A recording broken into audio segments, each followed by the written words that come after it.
Hello students. तो last class में हमने कुछ सवाल बनाया था, आज हम आगे भी कुछ कंटिन्यू करने वाले हैं। देखिए, कुछ सवाल जो मुझे लग रहे हैं कि जो आपसे नहीं बन पाएंगे वही सब सवाल मैं आपको बनवा रहा हूँ। देखिए, कह रहा है ये एक सवाल, क्या 48 नंबर सवाल है ये आपका। ये है आपके लेवल 2 का सवाल है, आईआईटी वाले बच्चों के लिए। ठीक है, नीट का मैंने एक दिन डिस्कस किया था सीट, आज मैं आईआईटी वाला सीट डिस्कस कर रहा हूँ। तो ये सवाल कह रहा है कि ग्लूकोज सॉल्यूशन जो है 48 में वो 25% ग्लूकोज सॉल्यूशन है। अब कह रहा है 25% glucose solution by weight of आपका क्या सॉल्यूशन। अब कह रहा है कि आप निकालो percentage concentration of glucose by weight of solvent, मतलब सॉल्वेंट के वेट पे आपको परसेंटेज निकालना है। देखिए 100% सॉल्यूशन, 25% ग्लूकोज, ठीक है ना। सो 25% ग्लूकोज है ना बच्चे। अब 75% क्या होगा, सॉल्वेंट होगा, है ना। अब देखिए, तो हमें कह रहा है सॉल्वेंट के मास निकालना है, तो 25/75 ये हमने लिया ग्लूकोज का मास, वेट, और ये लिया सॉल्वेंट इनटू ले लिया 100। अब उस पर परसेंटेज निकाल लेता है 33.33%। ऑप्शंस है, चेक करेंगे आप ऑप्शंस। ऑप्शन है 20, 25, 33.33 और 16.66 आपको मिला है ना। ये सी है एक्चुअली, मिल गया आंसर है। नेक्स्ट क्वेश्चन है 49 वाला क्वेश्चन कह रहा है कि आपके पास एक कॉम्प्लेक्स है, वो कॉम्प्लेक्स का खास बात क्या है वो समझते हैं, है ना। कॉम्प्लेक्स का खास बात क्या है, क्वेश्चन नंबर 49 देखिए, है ना। क्वेश्चन नंबर जो 49 है वो ऑक्सीडेशन नंबर मिनट पे है, बन सकता है, इजी सवाल है। 49 नंबर क्वेश्चन क्या है, कह रहा है कि अपने पास K+ है, Pt का 4 वाला आयन है और Cl- है। अब कह रहे हैं भाई साहब कि 100% आयनाइज हुआ है एक ये कॉम्प्लेक्स इनका, और I इसका दे कितना 3, यानी टूट करके I कितना होना चाहिए 3 होना चाहिए। अब आपको क्या करना पड़ेगा, चेक करना पड़ेगा कि यहाँ पे है क्या एक्चुअली। तो देखो Pt जो है वो 4 है, तो अब कहने का मतलब Pt जो है इसके साथ ही कॉम्प्लेक्स बनाया होगा, तो Pt अच्छा K2 होगा। 2 कैसे होगा मैं आपको बताता हूँ। एक्चुअली कहने का मतलब है कि इसका अब क्या है, देखिए समझने वाली बात क्या है। यहाँ पर Pt जाएगा Cl के साथ, एक कॉम्प्लेक्स बनाएगा, ठीक है, और K इसके साथ। अब हम जानते हैं कि इसका जो वैलेंसी होता है वो 1 होता है, तो यहाँ तो 1 ही होना चाहिए, ठीक है ना, यहाँ 1 होना चाहिए। अब खास बात क्या है, इसका +4 है, तो +4 है और ये है आपका कटायन, ये कटायन है ना। इसके ऊपर आना चाहिए क्या -4, जब कटायन अपने पास, यहाँ क्या होना चाहिए अनायन होना चाहिए। अब +4 है तो +4 से हमें 3 बनाने हैं, 3 ही बनाने हैं, है ना। तो 3 बनाने हैं तो होगा क्या कि 4 ये है और इस पे माइनस होना चाहिए, तो 4 Cl आएगा, तो ये तो पूरी तरह से न्यूट्रल हो जाएगा और K एक भी रहेगा नहीं, है ना। तो क्या क्या हो सकता है, एक ये हो सकता है PtCl5। अब देखो आप यहाँ K एक ही रहेगा, तो यहाँ दो ही आयंस क्रिएट होंगे, एक इसका K प्लस एक इसका माइनस, तो ये तो होने वाला है नहीं। I को कितना कह रहा है, 3 कह रहा है, यानी इसका मतलब ये 2 है और यहाँ ये कितना है, 6 है। अब क्या होगा देखो, ये 2K प्लस बनाएगा और ये बनाएगा PtCl6 2 माइनस। अब देखो कितने आयंस हो गए, 2 आयंस और एक ये 3 आयंस। ओके, तो ये आपका आंसर होगा। आपने देखा कैसे हुआ ये, है ना। आइए आगे चलते हैं। 51 नंबर क्वेश्चन में क्या है, 51 नंबर क्वेश्चन तो बहुत अच्छा है, बहुत ही अच्छा सवाल है, है? लेकिन इसमें आपको थोड़ा सा क्या करना पड़ेगा, एक चेंजिंग करनी पड़ेगी इस सवाल में। देखिए क्या चेंजिंग करना पड़ेगा आपको। 51 नंबर सवाल बहुत ही अच्छा सवाल है। क्या है, मैंने आपको पढ़ाया बच्चे, क्या पढ़ाया था देखो, आप पढ़ाया था कि डिसोसिएशन के लिए जो है I का वैल्यू जो होता है वो ग्रेटर देन 1 होता है, और एसोसिएशन के लिए I का वैल्यू लेस देन 1 होता है। होता क्यों है, आयंस जो है कॉलीगेटिव प्रॉपर्टी जो है वो डिपेंड करता है किस पे, कॉलीगेटिव प्रॉपर्टी डिपेंड करता है नंबर ऑफ पार्टिकल्स पे। अब जब डिसोसिएट होंगे तो नंबर ऑफ पार्टिकल्स बढ़ेगा, I का वैल्यू भी बढ़ेगा, और जब एसोसिएट होंगे तो एसोसिएट होने क्या होगा, 2 मॉलिक्यूल या 3 मॉलिक्यूल एक मॉलिक्यूल बन जाएगा, एसोसिएट हो जाएगा। तो उस केस में number of molecules, number of particles घटेंगे, तो I का वैल्यू भी कम होगा और 1 से कम हो जाता है वो।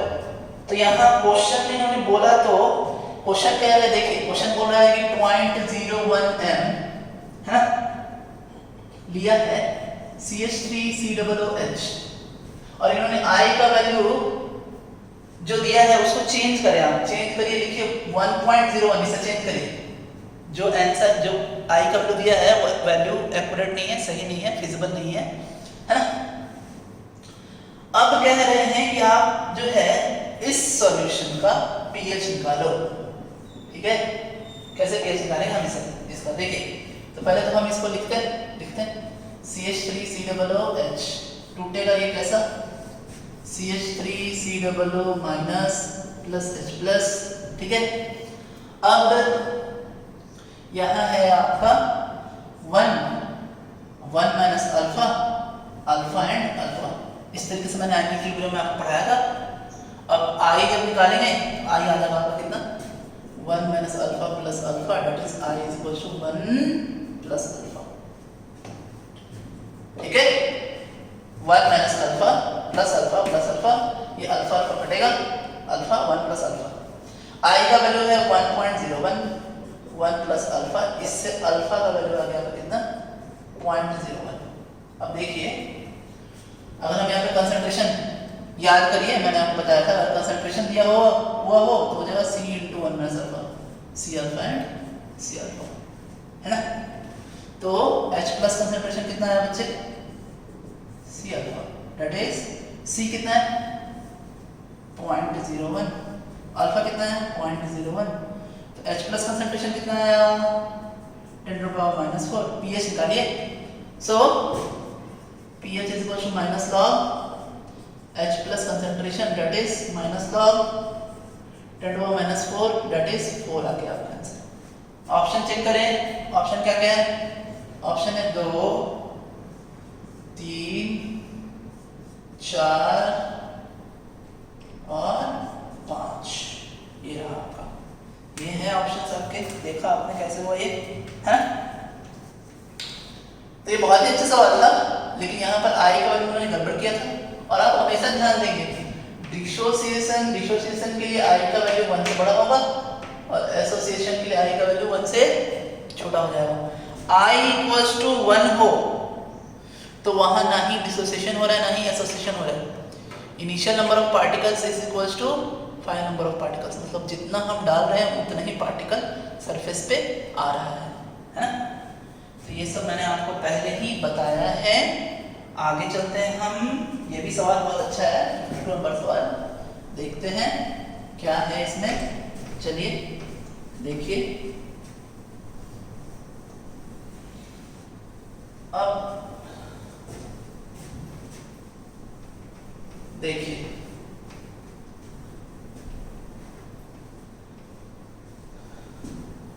क्या है, देखिए क्या है इसमें, है ना। 52 नंबर सवाल में कह रहा है आई मैक्सिमम किस सॉल्यूशन के लिए होगा। ऑप्शन देके रखा है आपके लिए KCl 50% ionise, B K2SO4 40% ionise, C FeCl3 30% ionise और D SnCl4 20% आयोनाइज। देखिए बनाते हैं इसे, है ना। क्या है KCl पानी में जाने के बाद K plus plus Cl minus, है ना। 1 minus alpha, alpha and alpha direct लिखते हैं। I इक्वल्स टू आ गया 1 प्लस अल्फा, दैट इज कितना आएगा ये I 1.5, है ना। Next K2SO4 2K plus plus SO4 2 minus, है ना। तो कितना हो गई, देखिए 1 minus alpha 2 alpha and alpha, that is I is equals to add करेंगे 1 प्लस 2 अल्फा, दैट इज कितना 1.8, है ना। नेक्स्ट FeCl3 के लिए क्या होगा, Fe3 plus plus 3Cl minus, ये आएगा 1 minus alpha alpha 3 alpha, that is I equals to 1 plus 3 alpha. Value put करें 0.3 1.9 आ जाएगा ये। और SnCl4 के लिए अगर आप निकालो तो ये आएगा Sn4 plus plus 4Cl minus 1 minus alpha alpha 4 alpha, that is I equals to 1 plus 4 alpha, that is 1.8। अब देखिए 1.9 आया है, आंसर हो गया फिर, हाँ। तो FeCl3 के लिए I का वैल्यू कितना आया है 1.9 आया है ना। आगे चलते हैं, नेक्स्ट क्वेश्चन बनाते हैं। नेक्स्ट क्वेश्चन कह रहा है ना, ये क्वेश्चन कह रहा है कि डेल्टा TB बाई KB का वैल्यू दो नॉन इलेक्ट्रोलाइट्स मैंने आपको पढ़ाया है ना, याद करो आप आयनिक इक्विलिब्रियम, और आयनिक इक्विलिब्रियम में मैंने आपको नॉन इलेक्ट्रोलाइट्स पढ़ाया है ना। तो नॉन इलेक्ट्रोलाइट्स क्या होता है ना, देखिए क्या होता है नॉन इलेक्ट्रोलाइट्स, ठीक है। देखिए तो नॉन इलेक्ट्रोलाइट्स कहने का मतलब जो डिसोसिएट ना हो, डिसोसिएट हो ही नहीं, उसको बोलते हैं नॉन इलेक्ट्रोलाइट। तो ये दो नॉन इलेक्ट्रोलाइट हैं, उनके लिए डेल्टा TB बाई KB जो है वो 1 है। किसके लिए 6% A2B के लिए और 9% आपका AB2 के लिए। अब ये 6 9 क्या है, तो ये 6% और 9% इनका परसेंटेज बाय वेट आपका कंपोजिशन है ना। तो अब कह रहे हैं कि आप इनका एटॉमिक मास निकालो A और B का। तो एटॉमिक मास निकालो, तो मैंने मान लिया भाई कि इसका एटॉमिक मास, A का एटॉमिक मास मैंने माना M1 और B का एटॉमिक मास मैंने माना M2, ठीक है। या A1 A2 ले लेते हैं, एटॉमिक है ना, ले लीजिए A1 एंड A2, ठीक है। अब देखो बच्चे कह रहा है दोनों के लिए जो है ये सेम है, यानी M सेम है आपका। तो जब दोनों के लिए M सेम है तो M का फॉर्मूला क्या होता है, मोलैरिटी का। मोलैरिटी का फॉर्मूला होता है number of moles of solute by mass of solvent in kg, है ना। अब देखो आप number of moles of solute निकालने के लिए एक चीज और कर सकते हैं यहाँ पे। यहाँ क्या करो, weight of solute bye atomic weight of solute bye into mass of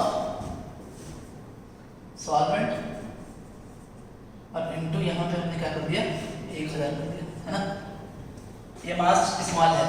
अब देखिए दिया है यहाँ पर, दोनों के लिए हम लिखेंगे, तो यहाँ पर लिखेंगे 6, पहले तो इसके लिए लिख रहे हैं, यानी हम लिख रहे हैं molarity of A2B is equals to molarity of AB2, है ना। B बड़ा कर देते हैं इसको, ठीक है।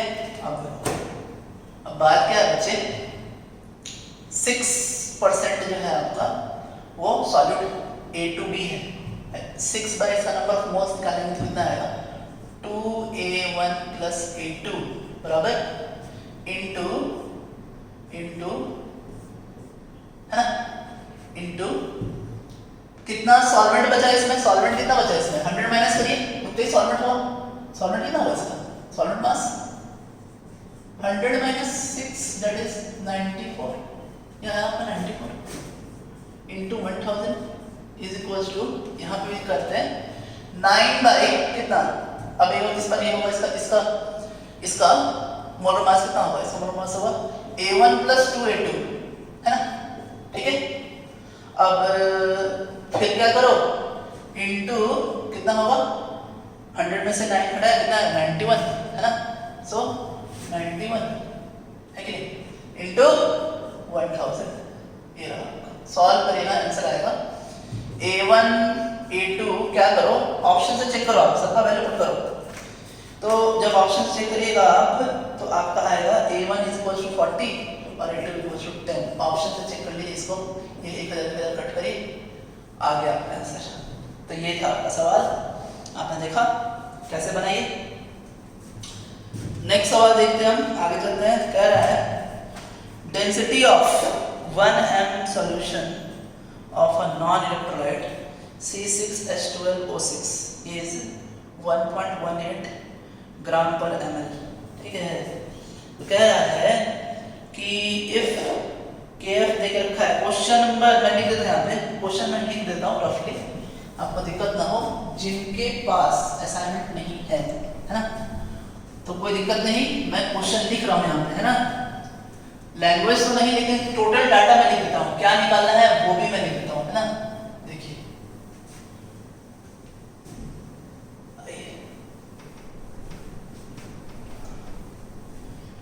क्वेश्चन दिया है डेंसिटी ऑफ, पहले तो 1m सॉल्यूशन है C6H12O6 का, है ना।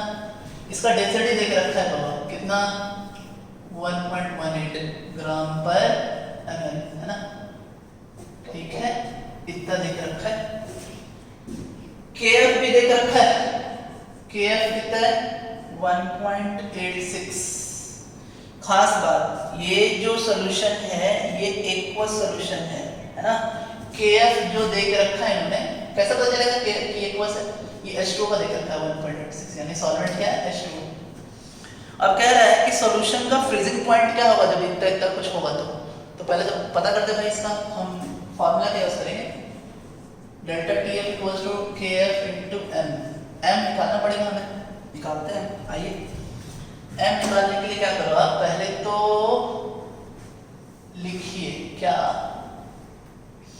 1m है, डेंसिटी देके रखा है। अब डेंसिटी देके रखा है मतलब 1.1 ग्राम 1 ml में डिसॉल्व है। तो अगर 1000 से दोनों साइड मल्टीप्लाई करें तो ये जाएगा 1180 और ये 1000 ml हो जाएगा, यानी 1000 में इतने ग्राम है, यानी 1180 ग्राम जो है वो कितने में है 1 लीटर में। अब देखो हमें क्या दिख रहा है बच्चे, ये 1m सॉल्यूशन है। 1m सॉल्यूशन कहने का मतलब क्या होता है 1 मोल पर लीटर, यानी 1 mole of glucose in litre.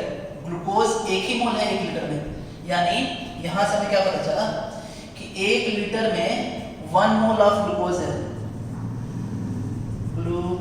है, यानी ग्लूकोज को अगर मास में कन्वर्ट कर देते हैं 180 ग्राम आएगा, यानी 1 लीटर सॉल्यूशन का मास क्या है 1180 है, और 1 लीटर में ग्लूकोज कितना डिसॉल्व है 180। यानी अब अगर हम यहाँ से कैलकुलेट करें देखिए तो इसका मतलब क्या आया आपका कि सॉल्वेंट का जो मास है, यानी देखो गौर से आप, मास ऑफ सॉल्वेंट कितना हो जाएगा 1 लीटर का। 1 लीटर का मास कितना होगा, देखिए 1 लीटर वाले सॉल्यूशन में सॉल्वेंट कितना है actually, mass of solvent in 1 litre solution, है ना। तो ये हो जाएगा आपका देखो 1180, ये सॉल्यूशन का मास, माइनस 180 दैट इज 1000 ग्राम। अब देखो, अब हम एम निकालते हैं यहाँ से, ये सब हटा देता हूँ मैं, ये सब काम हो गया, देखो ये सब हटा देता हूँ, ये सब काम खत्म हो चुका है अपना। अब देखो पापा, तो 1 मोल ऑफ कितने में डिजॉल्व है, 1000 ग्राम ऑफ सॉल्वेंट में डिजॉल्व है, और इसको 1000 से कर दिया, मल्टीप्लाई कर दिया, तब तो ये केजी में आएगा। तो एम इसका कितना आया है, एम आया है 1 एम, है ना, मोलरिटी। अब देखिए delta T F is equals to K F into M, है ना। तो delta T F is equals to कितना होगा, के एफ है 1.86 इंटू एम, यानी 1.86, ठीक है, या डेल्टा टी एफ। अब हम जानते हैं डिप्रेशन इन फ्रीजिंग पॉइंट होता है।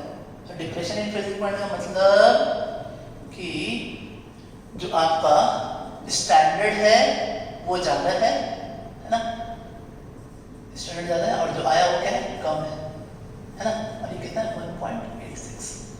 तो हमको यही निकालना है कि एक्चुअली कितना हो रहा है, तो ये तो 0 होता है। स्टैंडर्ड वाटर का जो फ्रीजिंग पॉइंट होता है 0 होता है, यानी minus delta T F is equals to 1.86। तो delta T F is equals to कितना, माइनस 1.86। ऑप्शन मैच करिए, आपका आंसर आ गया होगा, है ना। ये जो क्वेश्चन है, ये क्वेश्चन है क्वेश्चन नंबर कितना 54। तो ये रहा आपका क्वेश्चन, है ना। अब कह रहा है, ये इतना सवाल तो हमारा बन चुका है ना। अब कह रहा है फिर क्वेश्चन नंबर 55 बनाते हैं आगे, नेक्स्ट क्वेश्चन, क्वेश्चन नंबर 55 आगे देखिए, आंसर आ गया इसका। क्वेश्चन नंबर 55 मैं लिख देता हूँ, है ना, देखिए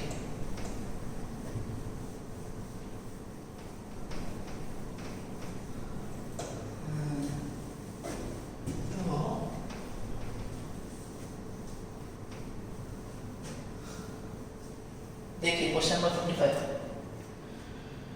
60 gram of urea is dissolved in 60 gram of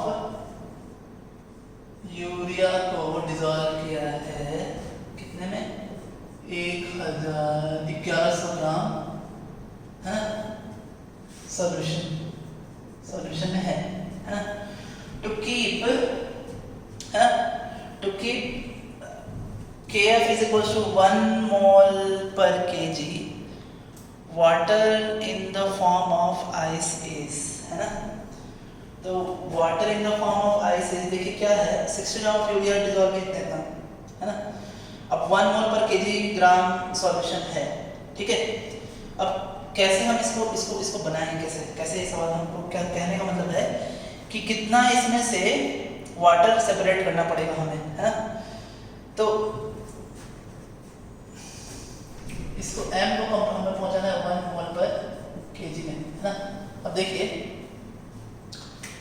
करना क्या है, ये 60 जो है ये एक्चुअली आपका सॉल्वेंट है, सॉल्यूशन ही सॉल्वेंट है। देखिए 60 इसका यूरिया का मोलर मास भी 60 होता है, तो ये यानी 1 मोल होगा। 1 मोल जो है वो कितने में, 1100 ग्राम ऑफ वाटर में डिसॉल्व है या सॉल्वेंट में डिसॉल्व है।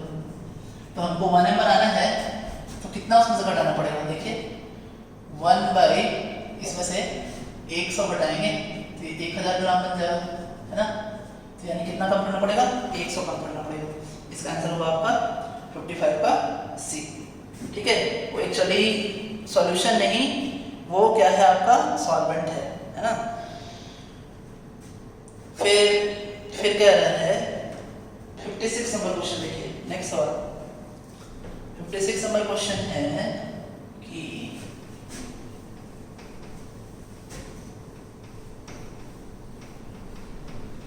56 नंबर क्वेश्चन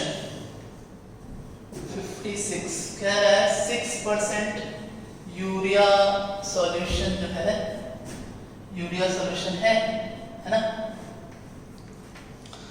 और कह रहा है कि इसका हमें ऑस्मोटिक प्रेशर निकाल कर बताइए, है ना। 6% यूरिया सॉल्यूशन, 6% यूरिया सॉल्यूशन कहने का मतलब कि उसका मास 6% है, 200 ml ऑफ सॉल्यूशन में है, वॉल्यूम पे लिख रखा है तो 6। अच्छा, और उसको क्या करो आप कि डिवाइड करिए, है ना। 60 ये आपका है ना। और इसको हमने क्या किया, ये हमने नंबर ऑफ मोल्स निकाल लिया इंटू 200 इंटू 1000, ठीक है। तो ये आपका 2 1 3, ये यहाँ पे 6/12 दैट इज 1/2 आ गया, ये आपका C है ना। ये आ गया आपका C आ गया, है ना, यानी मोलरिटी है। हम जानते हैं कि क्या pi is equals to CRT, है ना। तो 1/2 इंटू 8.314 इंटू कितना, टेम्परेचर कितना है 300। तो अब ये जब वैल्यूज हम पुट करेंगे तो ये आपका आ जाएगा कितना कि 6% इंटू 200 300, हाँ ठीक है ना। ये आ जाएगा आपका बी आंसर होगा इसका, है ना, दैट इज 12.315 आंसर होगा इसका, ठीक है। तो ये इसका आंसर 12.605 ही है एटीएम, ठीक है। तो स्टूडेंट्स आज के लिए इतना ही, आगे हम नेक्स्ट बनाएंगे आगे सवाल, है ना। Thanks, have a nice day.